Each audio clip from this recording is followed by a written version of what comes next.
Actually, this is pretty solid proof. Aland is constituency in Karnataka. 6,018 votes. Somebody tried to delete 6,018 votes. We don't know the total number of votes that were deleted in Aland in the 23 election. They are much higher than 6,018. But somebody got caught deleting 6,018 votes. And it was caught, like most crimes, by a coincidence. What happened was,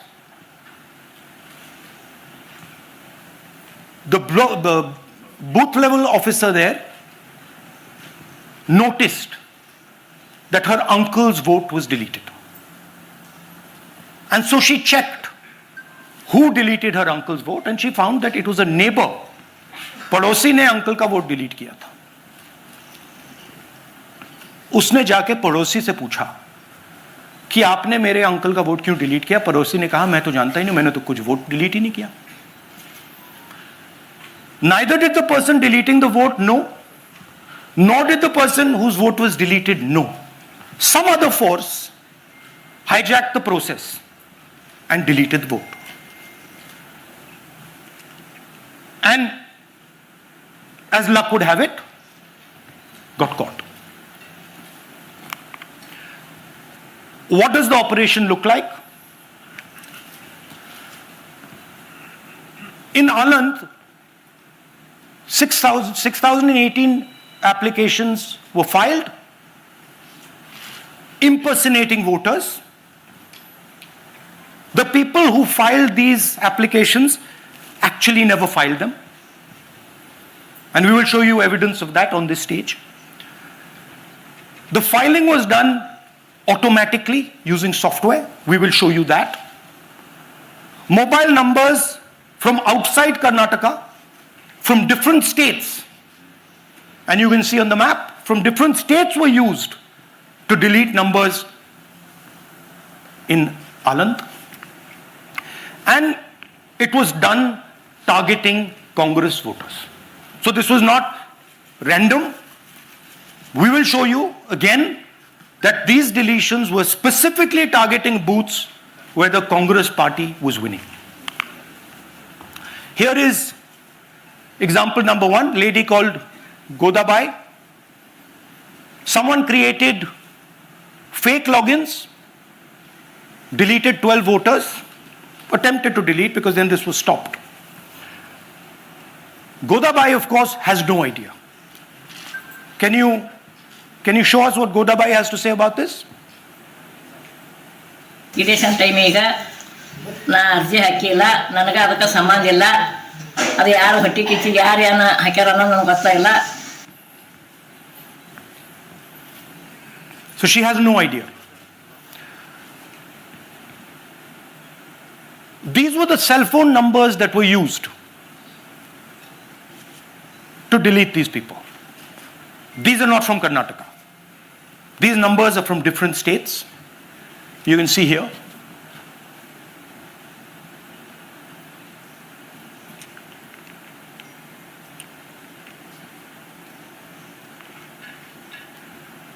So the question is, whose numbers are these? How were they operated? Where were they operated from?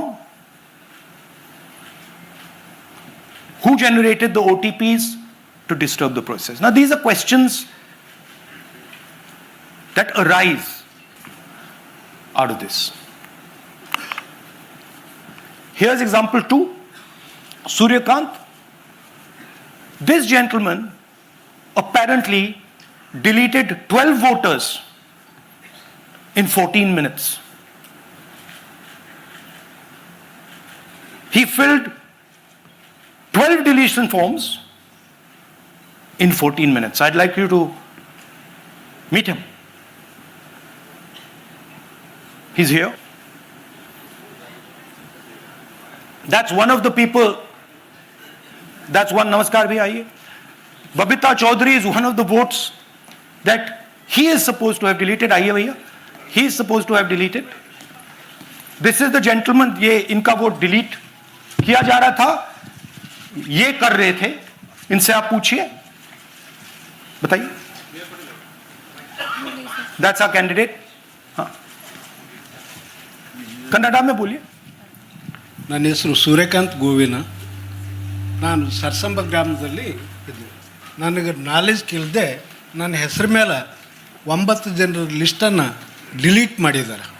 ಅದು ಯಾಕಂತ ಇವರು ನನಗೆ ಬಂದು ಕೇಳಿದರು, ನಮ್ಮ ಹೆಸರು ನೀವು ಯಾಕೆ ಡಿಲೀಟ್ ಮಾಡಿದ್ರಿ ಅಂತ. ಅದಕ್ಕೆ ನಾನು ನಮ್ಮ ಸಾಹೇಬ್ರಿಗೆ ಹೇಳಿದೆ, ನಾನು ಡಿಲೀಟ್ ಯಾರಿಗೂ ಮಾಡಿಲ್ಲ, ಅಪ್ಲಿಕೇಶನ್ ಕೊಟ್ಟಿಲ್ಲ, ಆದರೂ ಡಿಲೀಟ್ ಆಗಿದೆ, ಅದು ನೋಡ್ರಿ ಅಂತ. ಹಾಗಾಗಿ ತಹಶೀಲ್ದಾರ್ಗೆ ಹೋಗಿ ಕಂಪ್ಲೇಂಟ್ ಕೊಟ್ವಿ. ಮತ್ತು ಕಮಿಷ್ನರ್ ಇದು ನಮ್ಮ ಜಿಲ್ಲಾ ಎಲೆಕ್ಷನ್ ಒಂದು ಇದಕ್ಕೆ ಕಂಪ್ಲೇಂಟ್ ಕೊಟ್ವಿ.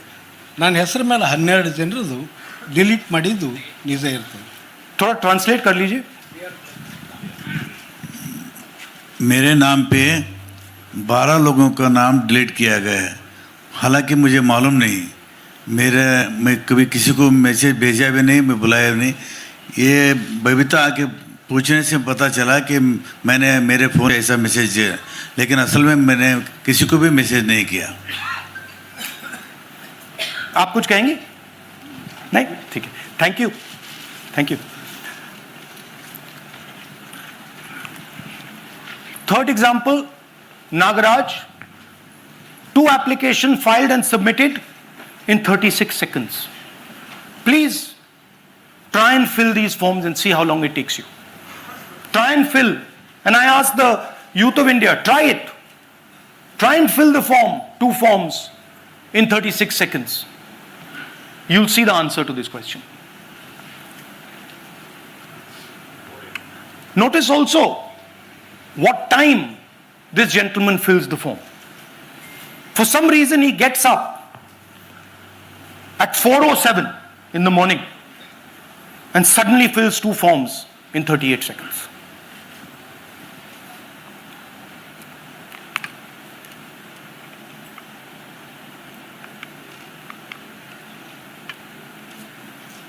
Now let's talk about how this is being done and why I'm saying and we are saying that this is being done in a centralized manner, and this is being done not using individuals but using software.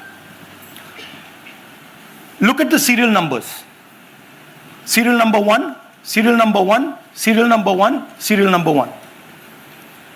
Serial number 1 means that this is the first person whose name, this is the first name in the booth.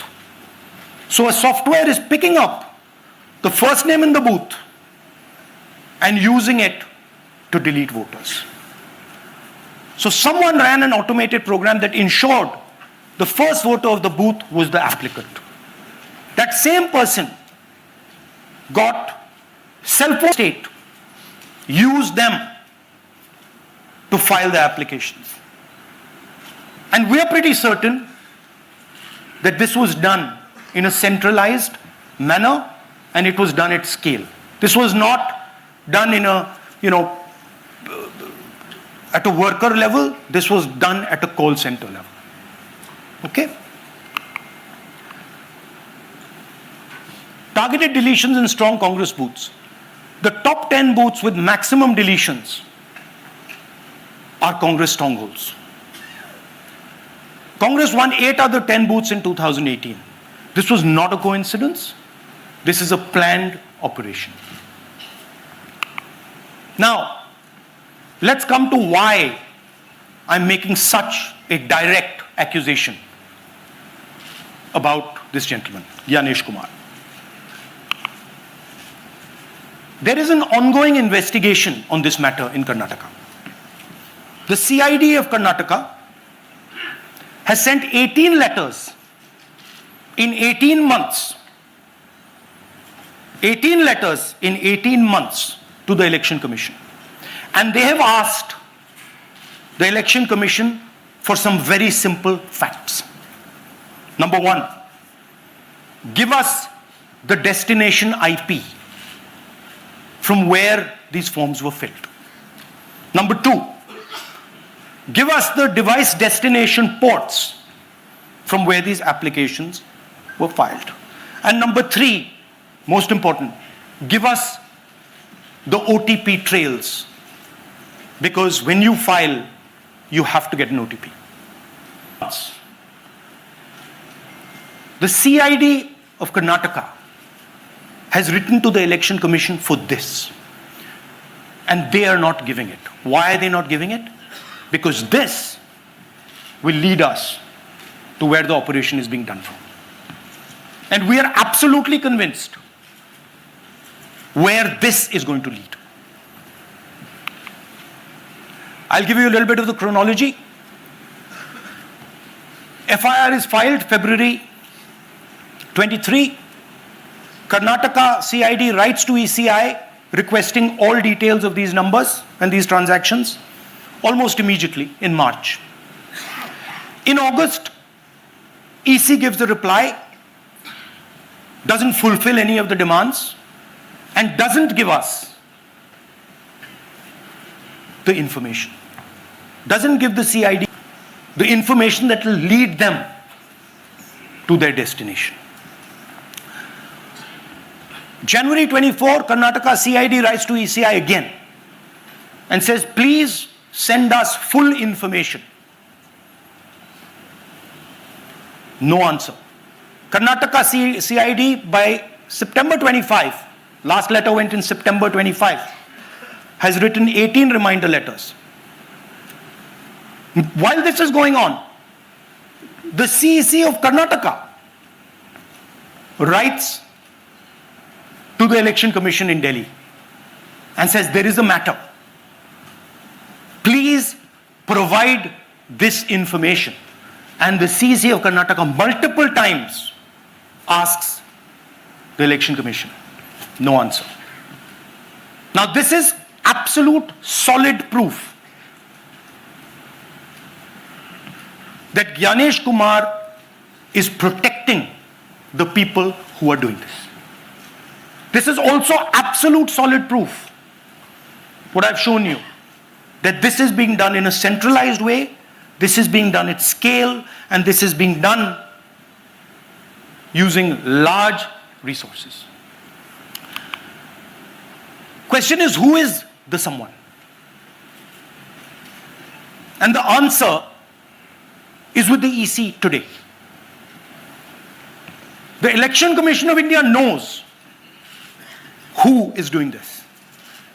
And I want every single youngster in India to know that they are attacking this. And this is your future. When they are not giving this information, they are defending the murderers of our democracy. And it is important that every youngster knows this. Your jobs, your future, your aspirations all come from this instrument. And the Chief Election Commissioner, Mr. Gyanesh Kumar, is not telling the CID of Karnataka who is doing this. This is not an isolated case. There are many such cases. Here is another one. Maharashtra, Rajora, same idea. 6,850 targeted voters added. Anand we caught deletions, Rajora we caught additions. But the basic idea is the same. Phones from outside, people who are supposed to have added voters don't know that they've added voters, people who've deleted voters don't know that they've deleted voters. You can see, you might remember that, those names there, JW, JW, JW, JW from the last presentation. Same model. So it's the same system that is doing this. It's doing it in Karnataka, it's doing it in Maharashtra, it's done it in Haryana, it's done it in UP, and we have proof of all of it.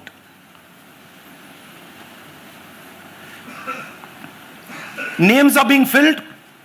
Addresses, the address is Sasti, Sasti, Sasti, Sasti. Name is UQ, JJW.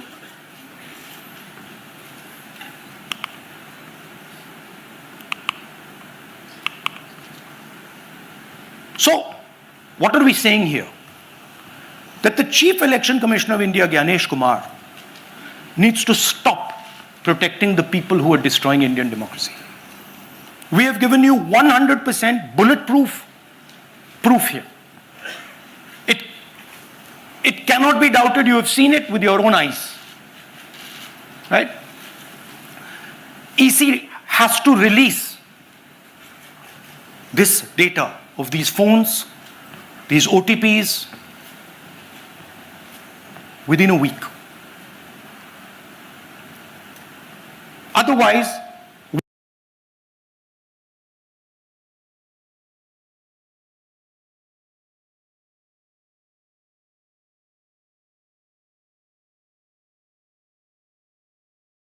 we will know for sure. देखिए ये H bomb तो नहीं है, H bomb आ रहा है, hydrogen bomb आ रहा है. ये एक और उदाहरण है वोट चोरी का. पिछली बार मैंने आपको एडिशंस के बारे में बताया था, ये हम आपको डिलीशंस के बारे में दिखा रहे हैं, और सबूत के साथ हम आपको दिखाएंगे कि ये जो डिलीशंस हुए हैं ये सेंट्रलाइज तरीके से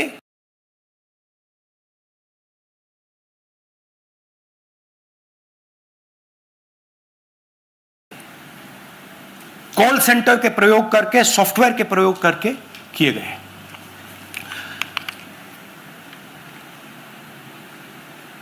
हमारे पास इस प्रेजेंटेशन में जो मैंने आपको अभी दिखाया 100% सबूत है, प्रूफ है कि ज्ञानेश कुमार जी हिंदुस्तान के चीफ इलेक्शन कमिश्नर वोट चोरों की रक्षा कर रहे हैं. और यह मैं आपको अभी दिखाने जा रहा हूं.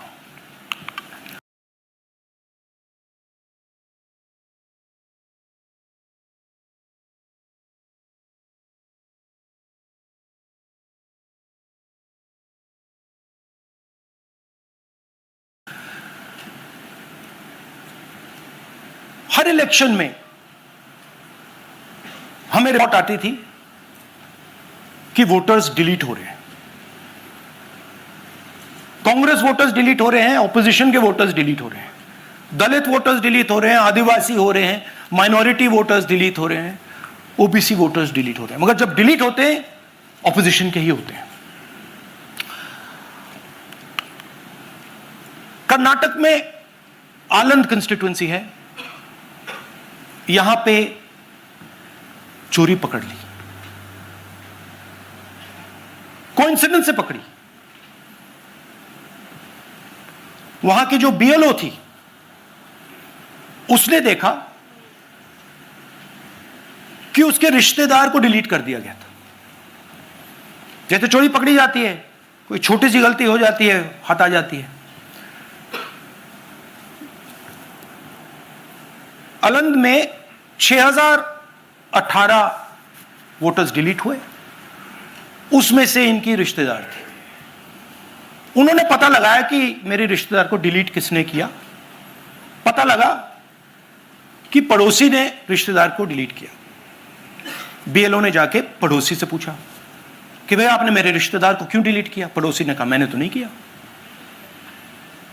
बीएलओ सस्पिशियस हो गई, शक पड़ा, उसने प्रोसेस चालू कर दी.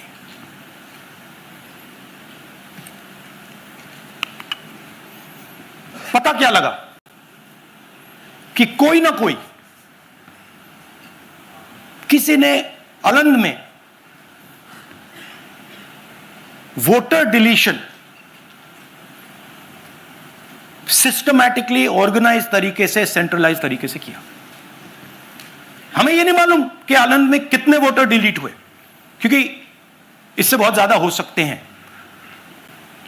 6000, तकरीबन 6000 पकड़े गए, उस पर इन्वेस्टिगेशन हो गया. क्या पता लगा कि फाइलिंग ऑटोमेटिकली ऑनलाइन हो रही है. मोबाइल नंबर्स कर्नाटक के नहीं यूज हो रहे, मोबाइल नंबर्स दूसरी स्टेट्स के यूज हो रहे हैं. इनफैक्ट कर्नाटक के नंबर थे ही नहीं उसमें। मतलब आप दिल्ली में बैठे डिलीट कर रहे हो, आपका नंबर तमिलनाडु का है। आप गुड़गांव में डिलीट कर रहे हो, आपका नंबर झारखंड का है। और जब हम चेक कर रहे हैं कि भैया आपका नंबर है, तो आपका नंबर है ही नहीं, किसी और का नंबर है।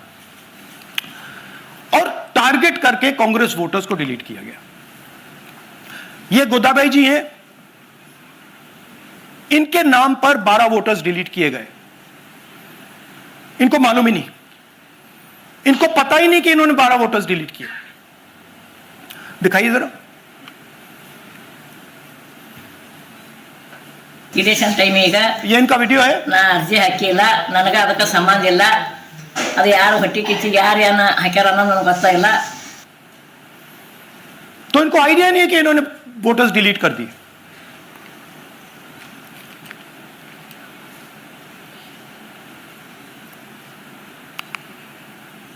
ये सारे के सारे जो नंबर्स हैं, ये कर्नाटक के नंबर्स नहीं है, ये अलग अलग स्टेट्स के नंबर्स हैं।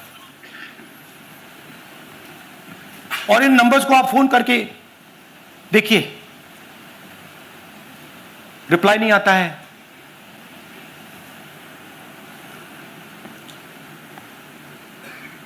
तो सवाल यह है कि किसके नंबर्स हैं, ये किसने ऑपरेट किए, जब इन्होंने ऑपरेट किए ये कहां थे, आईपी एड्रेस क्या था, ओटीपी कैसे जनरेट हुआ, कहां गया, यह सवाल है। यह दूसरा उदाहरण, सूर्यकांत जी जो अभी स्टेज पे आए थे, इन्होंने 12 वोटर्स को 14 मिनट में डिलीट कर दिया। आप फॉर्म भरने की कोशिश कीजिए, डिलीशन फॉर्म भरने की कोशिश कीजिए, देखिए। और जब हमने इनसे पूछा कि भैया आपने ये कैसे किया, वो कहते हैं मैंने तो नहीं किया, मैं तो जानता ही नहीं हूं।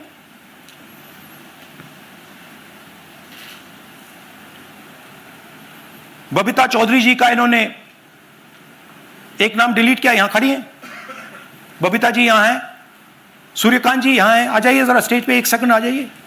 ये दोनों खड़े हैं यहां पे, सूर्यकांत जी, बबीता जी। इनको मालूम ही नहीं कि इन्होंने डिलीट किया। Thank you. नागराज जी, इन्होंने 2 एप्लीकेशन 36 सेकंड में फाइल कर दी है। और मजे की बात देखिए, ये 4 बजे सुबह उठ के फाइल कर रहे हैं। पता नहीं क्या हुआ, 4 बजे सुबह कहा कि भैया मैं 2 वोटर को डिलीट करूंगा, और कितने 36 सेकंड में डिलीट कर दिए, फिर सो गए।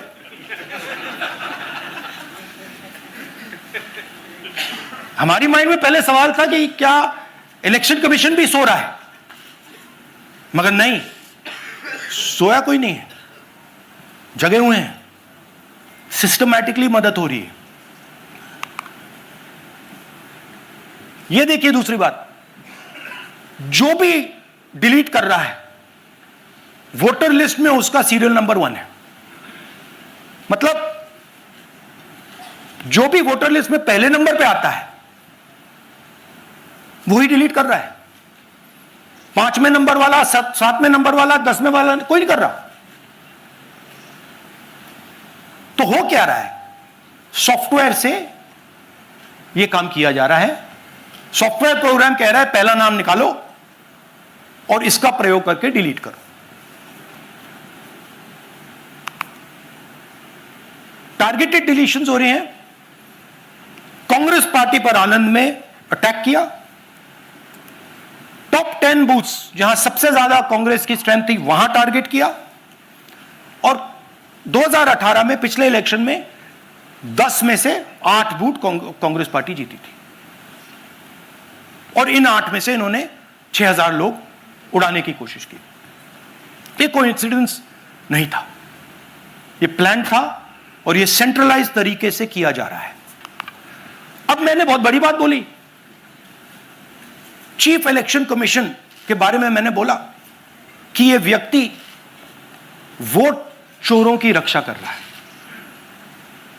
जो भी मैं यहां बोल रहा हूं 100% प्रूफ के साथ, सबूत के साथ बोल रहा हूं। और मैं अभी आपको दिखाना चाहता हूं कि मैं ये शब्द क्यों बोल रहा हूं और किस बेसिस पे बोल रहा हूं। आपको अपनी आंखों से ये दिखेगा। कर्नाटका सीआईडी ने केस चालू किया कि वोटर कौन है, ये फोन किसके हैं, ये आईपी एड्रेस क्या है, ओटीपी कहां गया, इन चीजों के बारे में इन्वेस्टिगेशन शुरू होती है। कर्नाटक सीआईडी ने हिंदुस्तान के इलेक्शन कमीशन को 18 चिट्ठियां लिखी हैं। हमें आप ये इंफॉर्मेशन दीजिए, बिल्कुल क्लियर है, डेस्टिनेशन आईपी दीजिए, डिवाइस डेस्टिनेशन पोर्ट दीजिए, ओटीपी ट्रेल्स दीजिए, फोन नंबर्स दीजिए, फोन नंबर्स के मालिकों के नाम दीजिए। क्लियरली पूछा है, नो आंसर। 18 चिट्ठी CID Karnataka, no answer from chief election commissioner, no answer from election commission. Timeline देखिए,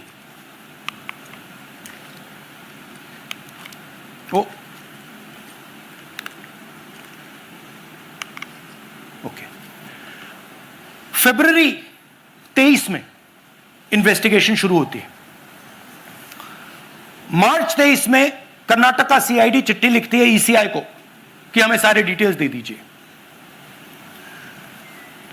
अगस्त में इनकंप्लीट डिटेल्स दी जाती हैं, जिससे कोई इन्वेस्टिगेशन आगे नहीं बढ़ेगा।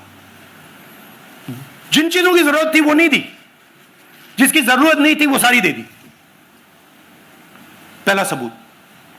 दूसरा सबूत, 18 बार रिमाइंडर लेटर गए हैं।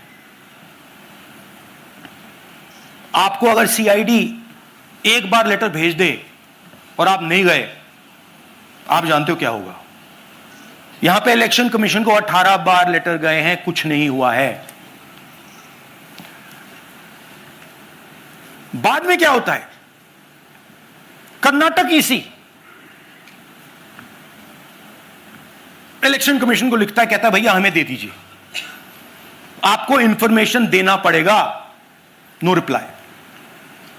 मार्च 25 में, आखिरी लेटर सितंबर में गया है, कुछ ही दिन पहले। No reply from EC. यह है सबूत कि ज्ञानेश कुमार जी वोट चोरों की रक्षा कर रहे हैं, और यह ब्लैक एंड व्हाइट सबूत है, इसमें कोई कंफ्यूजन नहीं है कहीं।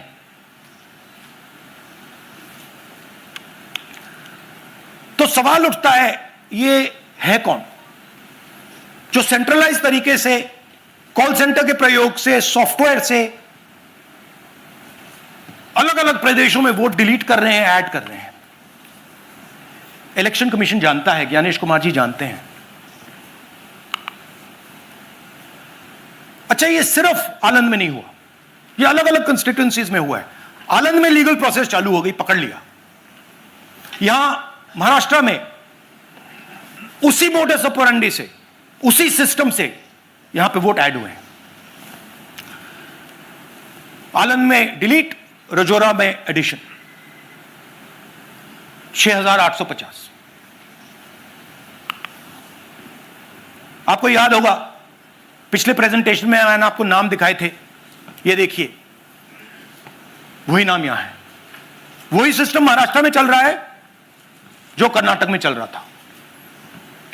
नाम वैसे ही है, जेडब्ल्यू जेडब्ल्यू जेडब्ल्यू, पता वैसा है, जेडब्ल्यू जेडब्ल्यू, नाम यू ऐसे किसी ने टाइप करके लगा दिया। तो जो ये काम कर रहा है, ये उत्तर प्रदेश में, हरियाणा में, बिहार में, कर्नाटक में, महाराष्ट्र में वही कर रहा है।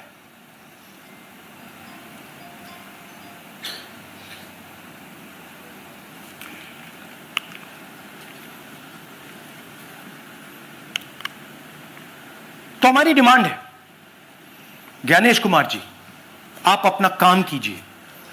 आपने ओथ लिया है, आप हिंदुस्तान के चीफ इलेक्शन कमिश्नर हैं।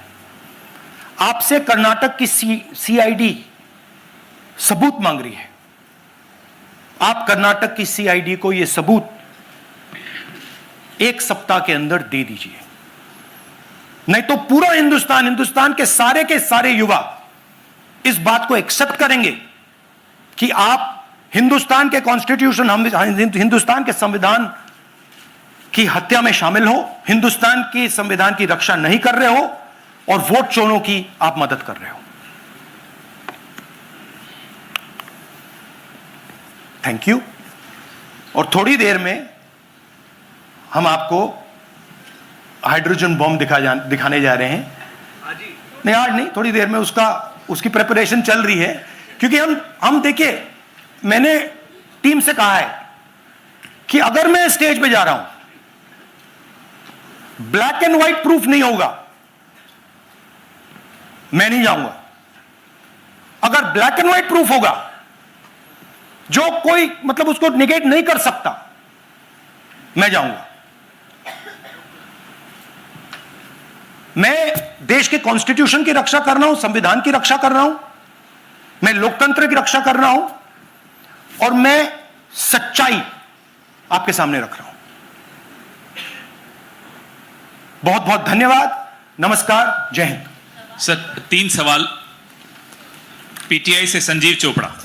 या राहुल जी, दिस साइड। या राहुल जी इधर, हाँ, कहाँ है? To your right. हाँ, हेलो।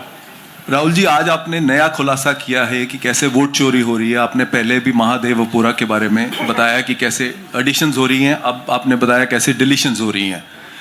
लेकिन देखने में ये आ रहा है कि इलेक्शन कमीशन इस पे कोई एक्शन नहीं ले रहा और आगे चल के वो तैयारी कर रहे हैं पूरे देश में SIR लाने की। तो आप इस मुहिम को आगे कहां तक ले जाएंगे और SIR के बारे में क्या करने वाले हैं?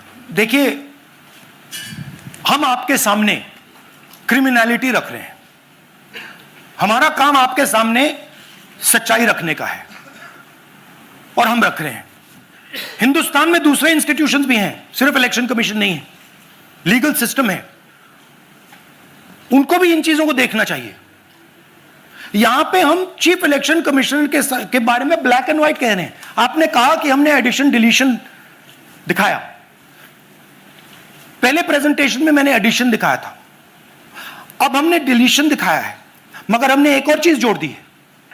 एडिशन और डिलीशन का सिस्टम, उसका स्ट्रक्चर, उसका तरीका, और हमने यह दिखाया है कि जो डिलीट कर रहा है, जो ऐड कर रहा है, में कर्नाटक में, यूपी में, वो एक ही आदमी है, एक ही फोर्स है। हमने आपको वो एड्रेसेस दिखाए। Same system is being used in Maharashtra, is being used in Karnataka, is being used in Uttar Pradesh, is being used in Haryana. Same people are doing it. ANI से Siddharth, ANI। Sir this side sir. हाँ sir, on your left sir. हाँ, on your left, this side sir, on your left. Sir मेरा आपसे सवाल ये है कि जब आप कह रहे हैं कि ज्ञानेश कुमार जो चीफ इलेक्शन कमिश्नर है, उन्हें पता है ये कौन कर रहा है, हाँ। और ये पॉलिटिकल फायदा जरूर किसी को हो रहा है, आप कह रहे हैं कांग्रेस के बूथ के ऊपर ही हाँ। सारे वोट्स डिलीट किए जा रहे हैं, तो वो कौन लोग आपके हिसाब से हैं जिनको ये फायदा पहुंच रहा है, पहला। और दूसरा ये, वो आपने एक देखिए, हफ्ते का हाँ, समय दिया sorry। है, जब आपने एक हफ्ते का समय दिया है, तो क्या एक हफ्ते बाद आप इसको आगे कैसे इनिशिएट करेंगे? क्या आप लोग कोर्ट का रास्ता अपनाएंगे या और कोई हायर एजेंसी से इस बात की डिमांड करेंगे? क्योंकि ये ऑर्गेनाइज्ड तरीके से क्राइम दिखाई दे रहा है जो आप बता रहे हैं, अगर आपकी बात के ऊपर जाएं। देखिए, फ्रैंकली ये जो मैं यहां कर रहा हूं, ये मेरा काम नहीं है। मेरा काम डेमोक्रेटिक सिस्टम में पार्टिसिपेट करने का है। मेरा काम डेमोक्रेटिक सिस्टम की रक्षा करने का नहीं है। वो काम हिंदुस्तान के इंस्टीट्यूशंस का है। वो काम वो नहीं कर रहे हैं, इसलिए मैं कर रहा हूं। अब मैं आपको यह कह सकता हूं कि हमने आपको 2 बार सबूत दिखाया है, और जब हम ये प्रेजेंटेशंस खत्म करेंगे, इसमें लगेंगे 2-3 महीने, जब हम ये खत्म करेंगे, आपके माइंड में कोई डाउट नहीं होगा कि हिंदुस्तान में state after state, Lok Sabha after Lok Sabha चोरी हो रही है। तो मेरा काम सच्चाई दिखाने का है। मैं हिंदुस्तान की जनता को, हिंदुस्तान के युवाओं को सच्चाई दिखा सकता हूं। यह मेरा काम है। ये जो कॉन्स्टिट्यूशन है, ये हिंदुस्तान की जनता का रखवाला है, प्रोटेक्टर है, और मैं इसकी प्रोटेक्शन कर रहा हूं। इसकी प्रोटेक्शन करने का काम हिंदुस्तान के इंस्टीट्यूशंस का है, हिंदुस्तान के ऑपोजिशन लीडर का नहीं है, मगर इंस्टीट्यूशंस नहीं करने हैं। अच्छा, एक इंटरेस्टिंग बात आई है जो मैं आपको बताना चाहता हूं कि इलेक्शन कमीशन के अंदर से हमें मदद मिलनी शुरू हो गई है। मैं साफ बोल देता हूं, इलेक्शन कमीशन के अंदर से, पहले नहीं हो रहा था, अब इलेक्शन कमीशन के अंदर से इंफॉर्मेशन आ रही है। यह रुकेगा नहीं, यह रुक नहीं सकता है, क्योंकि हिंदुस्तान की जनता इस बात को एक्सेप्ट नहीं करेगी। एक बार हिंदुस्तान की जनता को, हिंदुस्तान के युवाओं को पता लग गया कि वोट चोरी हो रही है, उनकी शक्ति लग जाएगी। आईएएनएस से आलोक झा, इस तरह से नहीं प्लीज। आईएएनएस से आलोक झा। वो भी मैं आपको दिखा दूंगा, वो भी मैं आपको प्रूफ के साथ दिखा दूंगा, है हमारे पास। राहुल जी, हाइड्रोजन बॉम्ब में ब्लैक एंड व्हाइट है। मैं फाउंडेशन लगा रहा हूं, मैं फाउंडेशन क्रिएट कर रहा हूं, है हमारे पास। मैं स्टेज पे बिना प्रूफ के नहीं चढ़ूंगा, बता रहा हूं। राहुल जी, आपने कहा, ऐसे ऐसे मत पूछिए please. Last question, Rahul ji, IANS से आलोक झा। राहुल जी इधर। आपने कहा आपके पास आलोक झा इधर सर। कहां है जी? हाँ, आपने कहा सर कि आपके पास पुख्ता सबूत है, ब्लैक एंड वाइट सबूत है, तो क्या अगर ईसीआई अभी जवाब नहीं देती है तो कोर्ट का रुख करेंगे, ये ऑप्शन है आपके पास, जाएंगे? देखिए, मैंने कहा कि मेरा काम as opposition leader normal situation में, मेरा काम ऑपोजिशन का रोल है, सरकार पे प्रेशर डालने का रोल है। मेरा काम हिंदुस्तान के लोकतंत्र को बचाने का नहीं है। मैं वो काम कर रहा हूं, इस स्टेज पे मैं वो काम कर रहा हूं। तो मेरी सोच है कि as a patriotic Indian, as somebody who loves India, who loves the constitution, it is my duty to put the truth in front of the people of India. अब अगर हिंदुस्तान के इंस्टीट्यूशंस कुछ करना चाहते हैं, वो करेंगे। उनमें भी बहुत लोग हैं, जैसे मैंने आपसे कहा, मैं सरप्राइज हो रहा हूं, इलेक्शन कमीशन से लोग आ रहे हैं, इंफॉर्मेशन दे रहे हैं, और बढ़ रहा है वो। सर, क्या जब तक सीईसी ज्ञानेश कुमार अपने पद पर है, जैसा कि आप कह रहे हैं कि वो फ्री एंड फेयर इलेक्शन होने नहीं देंगे, तो तब तक इलेक्शन का मतलब क्या रह जाएगा? क्या आप इनको हटाए जाने के लिए, इनको इस्तीफा देने के लिए? हाँ, तो आप इमेजिन कीजिए, और ये शॉकिंग बात ये है बस अब कि ये अभी शुरू नहीं हुआ, नो, ये 10-15 साल से चल रहा है। ये सिस्टम है, ये स्ट्रक्चर है। हिंदुस्तान की जो डेमोक्रेसी है वो हाईजैक हो गई है। I am shocked frankly. Democracy, brothers and sisters, democracy can only be saved by the people of India. Nobody else can save democracy. Rahul Gandhi can come here and say something and say this is the truth. But the people of India, who I believe in, who I love, can do it. The day the people of India realize that आपका जो लोकतंत्र है, आपका जो संविधान है, वो आपसे चोरी हो गया है, उस दिन काम हो जाएगा। Thank you. अब आप लोग अपने स्थान पर खड़े हो जाइए राष्ट्रगान के लिए। ये है इनकी डिटेल लिस्ट, देख लीजिए। राष्ट्रगान के लिए अपने स्थान पर खड़े हो जाइए।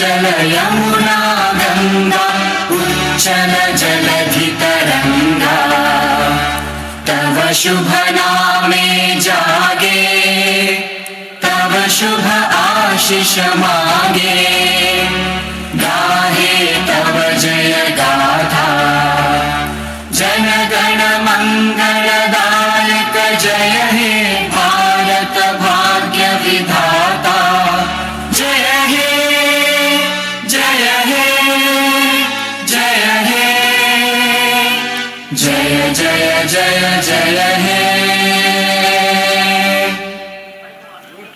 Thank you.